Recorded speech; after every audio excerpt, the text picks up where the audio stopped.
as soon as it cuts away. Drinking with authors may contain adult content. Listener discretion is advised. Hello, everyone, and welcome to another episode of Drinking with Authors. I am your host, author Nick Savage. This episode and every episode is brought to you by Four Horsemen Publications. Head on down to their website, which is Four Horsemen Publications. They got creative with that, .com, and check them out. But with us tonight is an author not on that website. I want to welcome SS Nightshade. So, SS, welcome to the show. Hi. So we were talking a little bit backstage, and I'm looking forward to this interview. Seems like it'll be fun. You have authored many books, but the series you have written, which is called Wicked Sounds, does not take place in Boston. I just can't say the word wicked without putting on a really bad Boston accent, but that's just because I play Fallout. And if you know, you know. Book 1 is Sins of Bleeding Gold, and book 2 is Price of Stolen Flame. How wrong was I on those titles? I got them right. You got them right. Fuck yes. Okay. The practice paid off. You got them beautiful. Yeah, I'm trying to get out of my habit of messing up all the titles that I'm trying to read. For the people watching, again, hold up those books one more time. Yep. While I babble a little bit more. First one, Sins of Bleeding Gold. Second one, Price of Stolen Flame. Wonderful. Third one, whenever the hell I get around to it. Yes, as I was going to say, it will be a trilogy, and you're not going to George R. Martin us. You are going to actually write. I am going to finish it. It has a title. It has a first chapter. But for the people that actually read book 1 and 2, you know the disaster that I'm dealing with Valen and Silas. So yeah, I needed a minute to fix that. When you plot, do you, or when you're working out a book, I'm assuming you're a plotter if you're working through the book. No. Plotting is my cell phone's note app coming in clutch because I have about 5,500 bullet points there of stuff that needs to happen in relative order or stuff that needs to be fixed for everything else that I want to happen to make sense. And then the rest of it is just chaos from there. Okay, so you do have like index cards of sorts. It just happens to be your cell phone's notepad. Yeah. Okay, yeah, I actually use little business cards instead of index cards because I have thousands of them, so I'm just like use those and stuff. For one of my other books, I used sticky notes that were all over the wall. Sticky notes are great. That was standalone though, so that I was just able to put up and just deal with it. So no, because sticky notes are nice because you can also move them. You know, like oh, this needs to happen before this, or yeah, or this can't happen now because something else happened. Yeet it to oblivion. Yeah. It's gone. It's done. It's over. Exactly. Oh, I have to digress for a moment. What are you drinking with us tonight? I have water because I'm sometimes a mature adult, but I also have an entire bottle of Riesling underneath the camera so I can keep filling this. All right, we have to drink all that, so down that glass. Let's get to the second. The sticky notes are great. Have you ever done like the linchpin strings from like... I know what you're talking about. I have not done that exactly. The worst I have done, I can actually rotate you a little bit. That wall over there above my dining table was about 2 years ago now when I was working on book 2 of this. I straight up bought like a roll of poster paper and just rolled it out across the entire wall and was writing on it with marker. And my husband came home from work while I'm up on the church pew that everyone has in their house. My church pew is for my dining table. I'm standing on that, leaning against the wall with 4 colored markers in my hands, looking like I'm writing on the wall. It's white paper. And I'm like, relax, relax. Everything's somewhat going to plan. It's fine. Everything's fine. So the chaos of plotting book 3 and book 2 and 1 aside, what are they about for the audience who has not read them? Okay, so originally I was marketing this as a high fantasy. Then I realized that's only somewhat true, so it shifted to a dark fantasy, which I realized is also somewhat true. So now I'm on paranormal fantasy because it's all dark shifters and that type of stuff. So there's no like balls, no ball gowns, nothing that you typically find within popular fantasies these days. Instead, I have 2 unhinged demonic sisters. One is half of a god. One is currently the queen of hell. And instead of going to balls and gowns and everything, between war and kidnapping and blood drinking and everything that they're doing as demons do, they're in a nightclub, like very 2012-esque type of nightclub with all the good music going on. So it's technically a fantasy based on the positioning and based on the storyline, but it's way darker and way more chaotic than what else is going on in the world currently. It runs like an anime more than a fantasy book, really. So it runs like an anime, but it's a paranormal dark fantasy. Yeah. With touches of high fantasy concepts in there. Just no touches of epic fantasy, but yeah. Very nice. And two sisters. Yep. Okay. There are boys. The love triangles are there. The fated mates are there. The vampires versus hellhounds, because I never got over Twilight, is there. But it's mainly about these two sisters kicking everybody's ass. Okay, so let's bring this back to a series that I have nothing positive to say about. You never got over it. I'm assuming you are a fan. I am, to a degree, but I don't think I'm at like the level of the people that would actually fight Jacob versus Edward. I just enjoyed it. That's okay. Being more of a casual fan is okay. Yeah. I enjoyed it. I watched it a couple of times. I liked the fact of like the different types of creatures that they were versus like typical princes and princesses more. Like that was the reason why I was enjoying it mostly. I actually think it's funny because some of the actors in that movie, in that series, got such a bad reputation from, and it wasn't their acting because they're phenomenal actors. It was just, the writing. And I did try reading the books. I am not someone to say don't like something without trying to read it. I just could not get past that page I'll admit right now, I only read 2 of them. I didn't finish the rest. I was like, you know what? I enjoyed watching the shows as a preteen. I'm not going to take the enjoyment out of it for myself by forcing myself to read the books when I enjoyed the show better. Which usually it's reverse. Usually you like the books better, but whatever. I saw the movies first. There are a few where the movie is better than the book. Not many, but there are a few. Are you reading anything right now? I am actually halfway through a duology. And I can grab the first one right now because I'm so smart. I sat in front of my bookshelf. I'm in the middle of reading it's Bury Your Teeth, and then I think Sharpen Your Claws. It's called The Wicked Ones Duology. Hey, she uses Wicked too. By Twoony. And it's a male boys love with a high fae and a human medic fantasy at war. And I really like that because it was different, like kind of like mine. It wasn't the same like run-of-the-mill type of thing. It was a completely different type of situation going on. So I was like, yeah, I'll check that out. So I'm in the middle of book 2 of that right now. Oh, very nice. Okay. Yeah. It's always nice to see what people are reading, what they got their hooks in and everything like that. Give me 1 second. So what are you reading next? When you're done with these, do you have other books on your to be read pile? The entire bottom shelf here needs to be read, so that's roughly 20 books I'm currently staring at. But wait, there's more. I have another shelf up here that has another 10 books that needs to be read as well. So you do have a nice pile that you're waiting to sink your teeth into. I have a very hefty pile right now. I'm kind of on a book buying ban until Tales of Darkest Time, when I inevitably walk around and buy all my friends' books that I don't have yet. Well, see, buying books and reading books are 2 very different hobbies. Yeah. Some people like to buy books just because they look pretty on their shelves. And that is something to be said. I mean, authors appreciate their books being purchased. I think we just might appreciate them being read slightly more than just purchased. But reviewed them, please. Reviewed. Oh my God. Them, please. Let's talk about reviews for a second.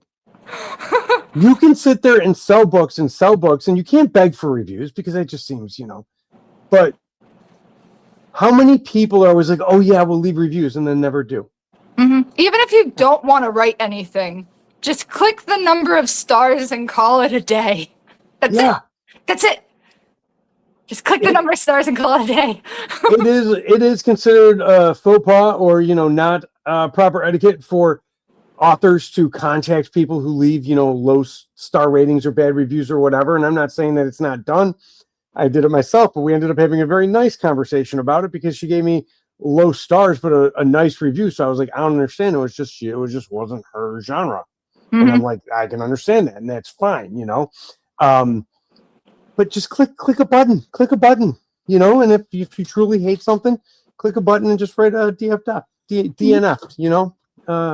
not that anyone wants to hear that, but And at least even it's if you honest. freaking hated it, go ahead. Tell me why. I'll know what to not do again. Yeah. Like, it's better than just the empty void of, okay, I sold 50 books today, but what? Yes, exactly. So, speaking of things you don't like to do again, or don't want to do again, any tropes that you absolutely do not like writing? Ironically, I don't like reading it, and I'm never going to try to write it, at least in the traditional sense of friends to lovers. So, not in the traditional sense. Technically, that's kind of happening in here in Sins of Bleeding Gold, because technically she was adopted by this guy's mother, so they're technically step-siblings and have known each other since they were kids, so that could be described as a friends to lovers situation, but I didn't write it as that way. It's just the environment in which is existing in the corner. And the reason why I don't like friends to lovers is two reasons. Number one, I moved around a lot as a kid, so I have absolutely no connections with anybody, no long-term friends, that type of scenario that you've had for over a decade at this point. So I'm like, if I don't even have a shred of the point of view of it, positive or negative, I have nothing to go off of, no positives, no negatives. Why the hell would I even try? And the other scenario is actually my husband, because we are friends to lovers. I met him when I was 16 years old. It was absolutely not the plan going into it. Very bumpy, very chaotic, but very, very worth it. So I'm like, I have it right there in real life.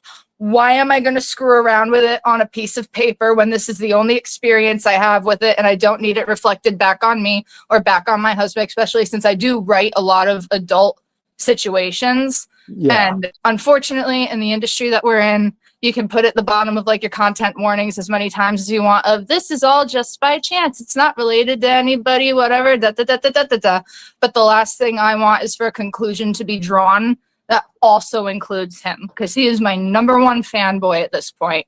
I never hear no with any of the shit that I'm doing like this. So the last thing I want to do is put him into a position where the world has him under a microscope as well. So I'm not even going to touch it. Like, it's just over there in the corner, never happening for me. No, and that's understandably so. And it's hard, and it is hard to write something if you don't have a connection to it, because like you said, you moved around a lot, so you don't have those long-term friendships and stuff. It's hard to write from, a point of view with experience being lacking like that. Are there any tropes then that you love to write or that you try and incorporate in when possible? There's a trope that I've incorporated a lot that I didn't realize I incorporated a lot, so now I'm avoiding it, but I have the dead mother trope in like 4 of my books, and I don't know why. It's just there. And I do love writing a good enemies to lovers, because I had a lot of chaos when I was a kid. I had a lot of angsty moments and not safe situations. So having like a positive route come out of that with an enemies to lovers type of thing, I love doing that over and over and over again. Very nice. Yeah. Very nice. So then let's bring it back to book number 3, which is being worked on. Yeah. No timeline? The original timeline that I told people when I was at an event, I think in March, was if I get my shit together, it'll be done by Christmas this year. Obviously, I haven't got my shit together because it's June and I have 1 chapter. So now I'm marketing it as like July-ish next year. And I'm like, I can actually do like a giant birthday celebration because my birthday is in July, and I can have the trilogy be complete. Takes a lot of pressure off of me. I have a full year to finish it and edit it and do the cover, because that's another thing.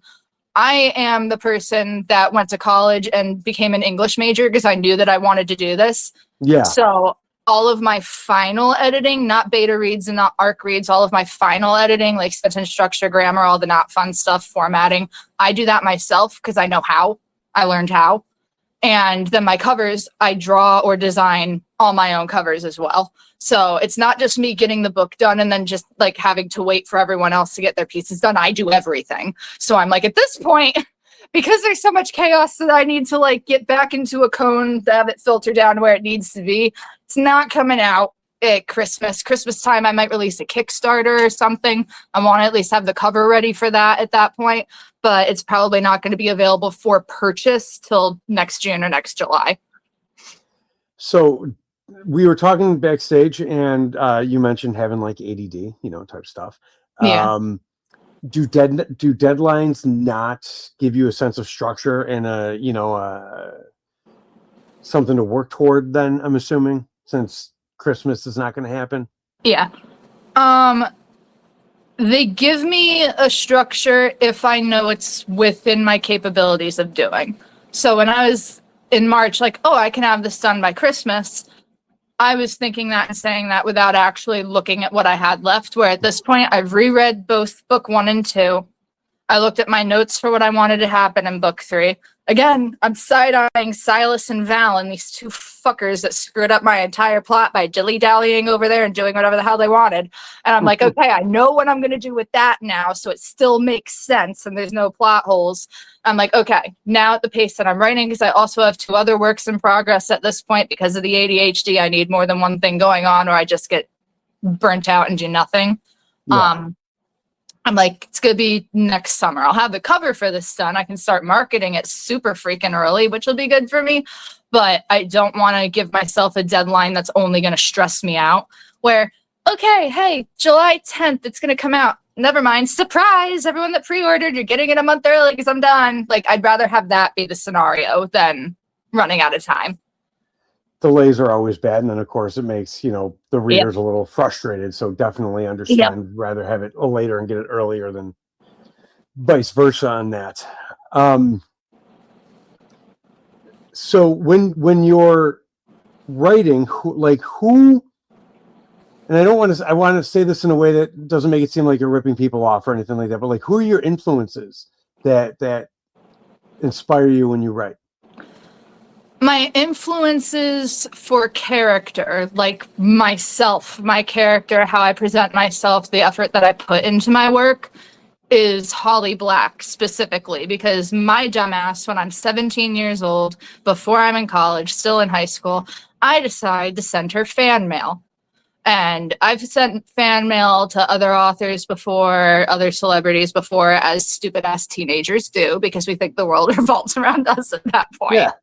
But she actually took the time and hand wrote me a letter back and gave me advice and encouraged me. And I'm like, you did not need to freaking do that. With everything that you have going on, especially with how big she is with the Cruel Prince series, I'm like, I'm a 17-year-old little shit chilling in nowhere, New Jersey, and you sent me a handwritten letter back, which I still have, because I still can't believe that she did it. So character-wise, I want to be like her with the effort that I'm putting into my books, with the effort that I give my time and my energy to potential fans and potential readers, because that really stuck with me, because she didn't need to do that at all. When it comes to my books, I grew up in that beautiful era of the 2000s where all the fantasy dystopian type of stuff was happening. Like the Mortal Instruments got that amazing movie and then a live action show. Then we had like Maze Runner come out, everything that was like that. Twilight was still big, even though I was a few years like behind the teenage group that was released for. So I had all of these different types of creative views that were pulling on different aesthetics and archetypes for fantasy, rather than the traditional prince and princess, king and queen, that type of scenario. So that's what I'm really feeding into my books if I'm pulling from like live action stuff. And then I mentioned it briefly before, I am 100% a weeb. I have been watching anime since I was 9 years old. The books Sins of Bleeding Gold, I cannot draw people, so I certainly cannot animate, but I do not want a live action of that if it ever comes to that point. I want it to be made into an anime because it's written for that. It's supposed to be that. All my character art, they're either like written, they're drawn as animated characters or chibis because that's what it's supposed to be for. So I pull a lot of like fantasy anime elements out of that, like classic ones like Fairy Tale, like the way that the wizards would use their magic, how that was shown on the screen, drawn out, then more modern ones like darker elements from like Jujutsu Kaisen or Demon Slayer, that type of animation and that type of emotion and like action sequences as well. That's what I'm really drawing on and putting into my books. I just can't draw it, so I write it instead. No, completely understandable. Now, as someone who has absolutely zero knowledge and zero experience with anime of any sort, just something I never got into outside of like one anime that I watched that's kind of obscure. How does, and this is just something because everybody nowadays is talking about K-pop Demon Hunter, which is an anime from what I understand. Yeah. How is that in relation to the stuff that you were mentioning? You know what I'm saying? Are like all animes under the same umbrella, or like in terms of like genre kind of things, or is it much broader for people who don't know, which I'm sure is just me at this point? I would say it's a mixture of both. Is it an umbrella? Yes. Is it a very broad umbrella? Also, yes, because it breaks down exactly like books and exactly how video games would. There's all different genres, all different tropes for the genres, and they all mostly respectively stay like in their own area of expertise and where they're existing underneath that umbrella term. So it breaks down the same exact way. One's just you're playing the game, one you're watching a show, the other one, hi, we're here, we're reading and writing. It's all the same type of thing, just shown in a different way, enjoyed and taken in a different way. Okay. That's good to know, because like I said, I don't have the experience with it. Animation is something that's just doesn't hold my attention in any way, shape, or form anymore, which kind of sucks because I loved South Park back when I was a teenager. You know what I'm saying? And everything like that. But I tried watching it again, and I just can't do animation. And it's nothing against animation. It's something with my brain and just going cartoons. Not going to do it for me anymore. It's not for everybody. The same way video games aren't for everybody. The same way books aren't for everybody. It's just like, what element are we in? Where are we going to enjoy said things? Exactly. And it's just one of those things where, I like to have the knowledge on things. So thank you for explaining that. But I am a weeb. I would love to explain anime all day to anybody. We'll be here forever. You do also have some standalone novels, not just the one series. Yes. The series is the only series that I currently have. So I'm actually here. I have my little book stack. This is all of my stuff right here in a stack. Yay. So we have my series. You saw these two before. Yeah. Staying on the fantasy route, I have a standalone fantasy that's a little bit longer than a novella, but it's not super crazy long as well, because a lot of things I've been getting in from readers is a lot of fantasy books nowadays are super, super long reads, like 500 plus pages. And as a reader, I also get that. That's very daunting to go into sometimes, even though you want to enjoy the thing that's there. So I did a standalone Mermaid and Sirens one, which is essentially taking vampires and giving them mermaid tales and different powers, because I write everything dark. So we have that fantasy standalone. And what is that called? That is called The River's Daughter. The River's Daughter. Mm-hmm.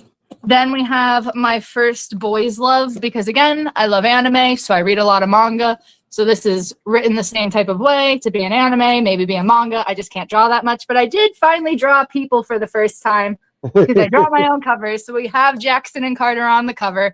It's a cute little rom-com novella.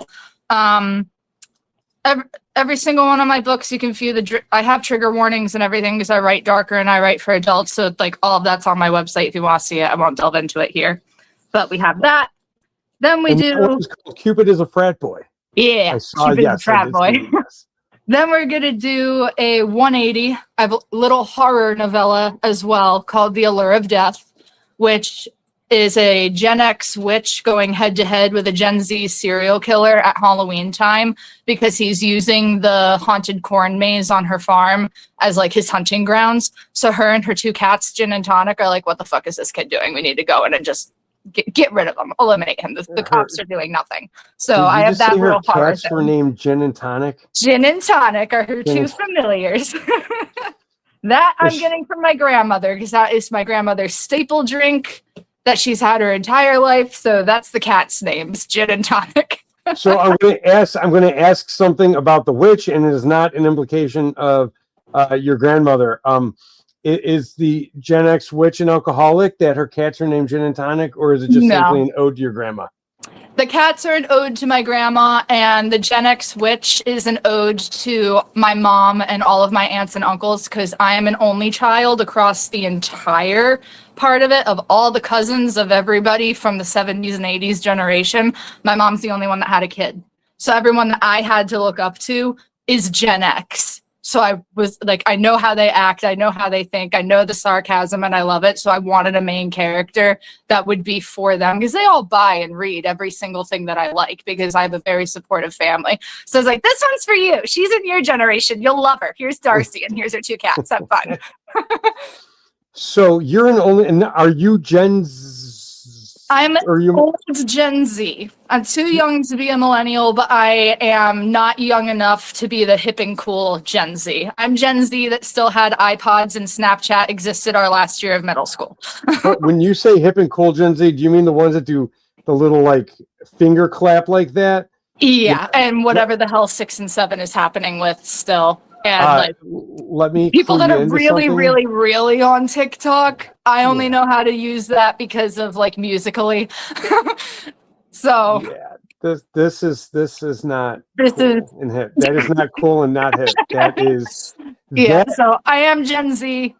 From our generation, that is a very pretentious thing to do. So if they're doing it, they're either extraordinarily doing it in a pretentious way, or they're trying to reclaim something is not pretentious, but it still looks very pretentious. No idea. Yeah. And that's just the way it looks, outside observer. You know. My age of Gen Z, we were dabbing. We were doing this cringy ass thing. That's where I am. You know, the dab was cool though. I can get on board with the dab. Because well, like to everyone that is 20, 21, 22, because I'm going to be 27, they're like, ew, what are you doing? You dabbed? What is that? I'm like, shut up. Shut up. You two you're obsessed with numbers. I at least physically did something. But here's the thing though, dabbing is kind of silly. But it's silly. It's not foolish. It was meant to be silly. Yeah, it's a silly thing and it's kind of fun. Whereas the finger claps just make you look like okay, to Gen Xers, the finger clap is when you would stare at someone and say, I'm crushing your head, which goes back to kids in the hall or strangers with candy. I think it was Kids in the Hall, where you're, I'm crushing your head. And the dab is, kind of cool. There's that other thing from Fortnite where you do like the hand swing. Oh, yeah. I know how to do that. Yeah. I cannot for the life of me do that. And I have tried. My mom wanted me to teach her, again, Gen X. Mother, I love you. I know you're going to watch this. You still can't do it. You tried. You still can't do it. It's very hard to do. And I'm saying that as someone with absolutely zero dancing skills. It's very hard to do. Give me a musical instrument and I'm fine. But ask me to coordinate my hands and my feet and my hips, forget about it. Shakira is wrong. My hips do lie. Oh, God. One more book, pivoting again from all the other genres. I have a standalone dark romance. It's called The Ladyship. That's dual pov and has a sci-fi twist. The mafia man, they're all in outer space. They're stuck on a dying spaceship. And so you get the forced proximity bit of it there, but she finds an invisibility suit and rage baits him the entire time. So he can't actually hunt her down and do anything because she's invisible. And it's amazing. So it's forced proximity, but she's rage baiting him with she's invisible. With an invisibility suit. Yep, they're stuck on a spaceship. He can't find her for a while. Okay, so I need to know this. How does mafia make their way into space? So it's post-apocalyptic Earth. We're somewhere in the 3000s. I don't think I specified. And we had to leave because we killed the planet. Shocking. I know. Shocking, yes, very unrealistic. We're not going to do that. Yeah. There's 5 quadrants. She is the only daughter of one quadrant that owes his family's quadrants, and they're like the people that rule that like area of space, blah, blah, blah, blah, blah. And essentially to keep the peace, she's his sacrificial bride, right? Okay. So he's mafia because his quadrant, what his family does, every family that owns an area of space actually does something for everyone that's existing in space. They're technically super complicated policemen. Any type of crime, anything that needs to be tracked down, any type of like military crap, it's his family's job to take care of that, train people for it, yada, yada. Because they were stuck with the worst freaking job, they became evil and abused it. And they're also just serial killers and mafia gangbangers because no one is going to stop them because they made them do these jobs. So they're going to reap the benefits of the jobs as well. So he's mafia coded, has her as a sacrificial bride, and they're stuck on the spaceship together. And traditionally between these two families, they literally just kill them. There's like 3 situations in several hundred years where they actually stayed married and had a kid for a while and whatever. But most of the time they just kill them and go home because they like it's just a stupid ass thing that someone super long ago wrote down on a piece of paper has to happen because everybody's petty and everybody owes everybody, and now they're just stuck doing it. So he goes on the ship with the intention to kill her. She finds an invisibility suit because her great grandma was one of those people that actually stayed in the relationship and survived it. And she told her, hey, you gotta go to this floor in this room. There's a locker with this number scratched onto it. Grab the thing that's in there. And she finds this invisibility suit in there. So he's running around with an axe intending to kill her and cannot find her. And she has a lot of fun with that. She steals a little comm and wires it to the suit's like helmet so she can taunt him through the speakers and everything. And he's like, motherfucker, where the hell is she? Because he wants to kill her and go home. But winds up falling in love with her. And it's Duopov, so that people like reading Duopov, you get to see this man crash out in real time when he realizes I don't want to kill her anymore. Now what the fuck do I do? Very interesting. Now, there is a, you said a phrase I want you to explain for people. Duopov. Dual point of view, as in you get, I do this a lot in a lot of my books, as in you get first person point of view from her perspective of things that are going on. And then a next chapter, you're flipped into his first person point of view perspective of what's going on. I've seen that in many books that I read, and it's very nice when done well. Some authors handle it with just the chapter title. This is the POV, you know what I'm saying, type stuff. Yeah, I have the number of the chapter and then the person's name, so you know who you're going into. Okay, so you handle it in a very similar kind of ease of fashion, you know, like if you pay attention to the top of the page, you know who's talking. If you don't, have fun figuring it out. always fun. So why go from, you know, your standalone to a series? The series honestly wasn't supposed to happen. It was supposed to be a standalone as well, but too much happened with the main character because, hi, nerd, back to anime. She was originally an OC. Raven Nightshade, hi, SS Nightshade, was originally an OC that I was putting into anime universes and doing role plays with other teenagers and this, that, the other thing between 3 different vampire anime in like 2016. Then that spun out into an actual story arc that I thought of specifically for her. Then all the characters and the world building happened around her. And I was like, okay, this needs to be more than 1 book now. And it's blossomed into 3. And I am capping it at 3 because it's already gotten 1 billion times larger than it originally was supposed to be. So after the 3rd one is written, which will be coming out hopefully next year, sometime in 2027, do you have anything planned after that? For that world specifically? No, just in general. Yeah, for that world specifically, no. Wicked Psalms will be those 3 books. That'll be that. The only thing I will ever pursue after that is if I can get an anime deal for it. Otherwise, that one's done. And of all the other books that I brought up out of here, The only one that I have future plans for is the ladyship, because that is so complex with all the side characters and the setting and everything that's going on. I already have 3 chapters of a spin-off of that from one of the main character's brother's point of view. So the first book is the only daughter of that family, the sacrificial bride. All of her older brothers could not stop that from happening. One of her older brothers is going to get a spin-off that'll probably be novella length or a short novel, just like a ladyship short story type of thing that's happening. All the other ones are going to just stay as is.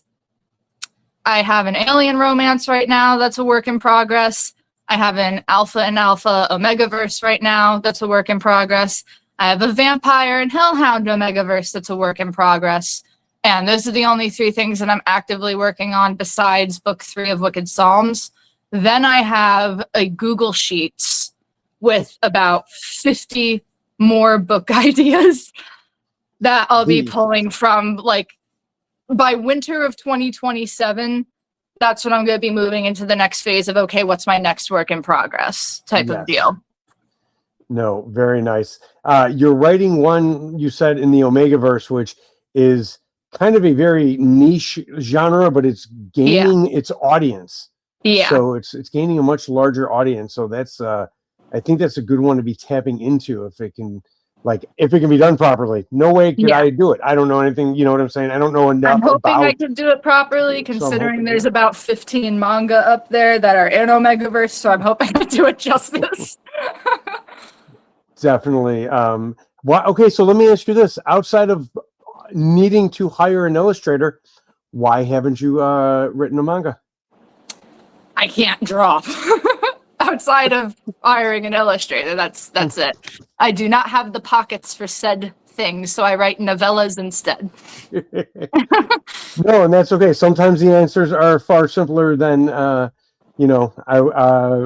someone can hope for when asking a questions. But it is, you can't draw, and it's expensive to have an illustrator, which is so true.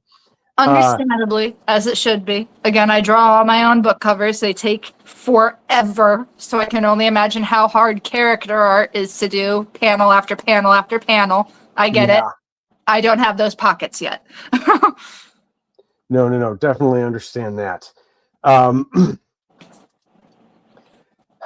So we've gone over the books you have. We've gone over where you're going with them and everything like that. We've talked about so much here. So I guess it is time that I have to ask you this. For everyone listening, where can they find you? Where can they hunt you down, follow you on social media, buy your books, all that jazz? My social media handles are the same for Threads, Instagram, and TikTok. It's just all author SS Nightshade, lowercase, nothing special, just that. And if you want to buy my books, my website is linked in my bio of every single one of my social media pages, because I found a little loophole that I love with Ingram Spark of being able to price my books where I want them. Because the one thing that readers don't see, because they're just like, they don't have to do the business side of it, is where you're forced to put a price point, because they're going to list it over here and list it over there. So because of that forced price point, you're going to go on Amazon. All my shit's there. All of it's stupid ass, like $38. And I'm like, what the fuck? It shouldn't be $38. So on my website, I think my hardcovers are $26. My paperbacks are $22. Novellas are $18, that type of jazz, because I found a loophole of being able to change the price point for single sales links. And I put that there. So screw Amazon, screw any other third party. If you go to my website, it'll be cheaper. Yay. And the website is, one more time for us all, nightshadeswritingdesk.com, and it's linked in every single one of my bios. Very easy to find. nightshadeswritingdesk.com as well. Yeah. And they can sign up for your newsletter there as well, I'm assuming. Yes. Okay. That helps us all out. Do you have any shows coming up, author signing events, single signings, anything like that, where people might be able to find you? Yeah, I will be in the end of July at Tales' Darkest Time out in Hershey, PA. It's a giant indie author event, and it's a fun, different indie author event. You do not need to buy a ball gown. You just need to buy the pajamas, because we're having a pajama party. And I am so looking forward to being able to roll up in pajamas and slippers and not have to do a full face of makeup for that. It's going to be great. After that, this November, yay, hurricane season. My dumbass is flying down to Florida. I'll be in Panama City the first weekend of November at 2 indie bookstores that I am horribly forgetting the name of right now because, again, Riesling. But that they're also listed on my website if you want to figure out which specific stores. I'll be in Panama City November 6th. So you're going to be down, though, at the end of hurricane season. Well, it's still active for about another 20 days or so. In your defense or in your, hope, we're expected a slow hurricane season this year. Which I'm very thankful for. Not even for that, because the majority of my family lives in Florida now. So that's why I do signings down there as well, because I visit them while I'm there. It's a 2-for-2 for me. Hurricanes are kind of a double-edged sword for us, because with the hurricanes, and this is just a little fun fact for you, with the hurricanes, it makes for a slightly cooler summer. And this will be the second year in a row they haven't cloud seeded, and the cloud seeding is not anything to do with contrails or anything like that, but it's to help get us rain, because otherwise we are actually not a very arid climate without the cloud seeding. But the cloud seeding helps, or the hurricanes help keep the summers cooler with the wetter winters. But the more we cloud seed, the worse the hurricanes get, which is why they've stopped. But now we've been in a drought for 2 years, even despite the little rain that we've had.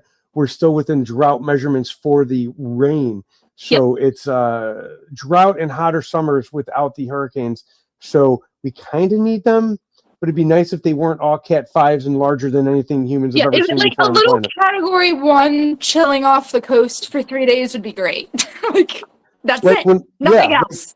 No, like when I moved down here, it was like Gaston, you know what I'm saying? And then next year was Irma, and then it's just been getting worse and worse. And like bring back Gaston, like another Cat 2 hurricane where we drive out to Siesta Keys and go watch it, and that's like an hour and a half drive. But it was fun, it was fun. You drive out, you watch the hurricane, and you get kicked off the beach because it's lightning and you're on a beach in a hurricane. My uncle, he's down. He's further down in Siesta Key, like an hour south. But one of my aunts and her husband, they live across the bay from there. So like when I was little, hurricane season, if we were down and visiting, we'd be out on Siesta Key just sitting there. The freaking state troopers would come through. What are you doing? Nothing. We're just sitting here and watching. It's fine. You're just watching a hurricane. Like it's a very different experience. Yeah, it's a very different experience to watch a hurricane on the coastline, whether it's the Gulf or the ocean, beach, than it is to experience it from your home. You know, because it's at your home, it's just really bad wind and rain. I mean, I understand that's what a hurricane is. It's really bad wind and rain. But on the beach is a very different experience. And anyone who grew up in the 80s and 90s and knows Point Break, it kind of, gives a little Point Break vibes and stuff, to incorrectly use another generation's terminology. It's giving Point Break. But no, so you'll be down in Panama City at the end of July for anyone who... November. July I'll be in Hershey. November I'll be in Panama City. Maybe Orlando. That I haven't confirmed yet. Maybe Orlando. Okay, not that you've confirmed it. So anyone listening, it's not confirmed. Which one are you thinking about in Orlando? Since it's not confirmed yet, I'm not going to say. Okay. Yeah, and it is another bookstore. It's not an event, just so that people that are really into this don't spiral. It would just be another bookstore event like Panama City. So don't spiral. It's a maybe. Okay. I'm not sure. That is okay. Orlando's got a lot of good bookstores. I know. I'm trying my best, and people in Orlando, I'm trying my best. No. And we much appreciate it, because getting out there and going states, outside of your home state is a very scary, but fun and eye-opening experience for many reasons. But I think November with Panama City, July is Hershey, Pennsylvania. I'm going to get that right. I just don't want people listening to my wrong one and not hear it like 5 other times from me the correct way. So that'll be fun. And I know you can't remember the name of the bookstores right now, but that's okay, because they can go to your sites. And they're on my websites. They are there. Yes. The names of the bookstores are there. And then that way you can buy your plane tickets and go down and see her there at the signing, or just, if you happen to be in Panama City. Yeah. I always ask this before we leave, and I didn't mention this to you backstage, but if there's one piece of writing advice that you could give to an aspiring writer, what would that be? Do not edit until you're done with your first draft. It is going to be disgusting. It is going to be horrible. You are going to hate pieces of it. If you begin editing while you're still working on it and it's not done yet, you're going to go down this little crazy ass funnel of a spiral that you're not going to get out of for 3 months. And it's going to fuck up your entire timeline of everything. So just word vomit it up. Highlight the paragraph that you hate that you just finished so you know exactly where to go back to later, but move the fuck on. For the time being, go back to it later. Don't get stuck. So, write first, edit later. Very much later. Take your time. Write very much first, edit very much later. Very nice. I want to thank you, SS Nightshade, for joining us today. Thank you for coming in, letting me drink, and letting me be here. It was wonderful. This was great. Oh my God, no, I had so much fun, and I am feeling my beer. I have no tolerance anymore, so it's nice. I can have a beer, a couple. I'm Irish and Scottish, so I'm good. Oh no, I'm Irish and Italian. We should have tolerance. I just don't, so it's okay. I'm okay with my 12-year-old tolerance like that.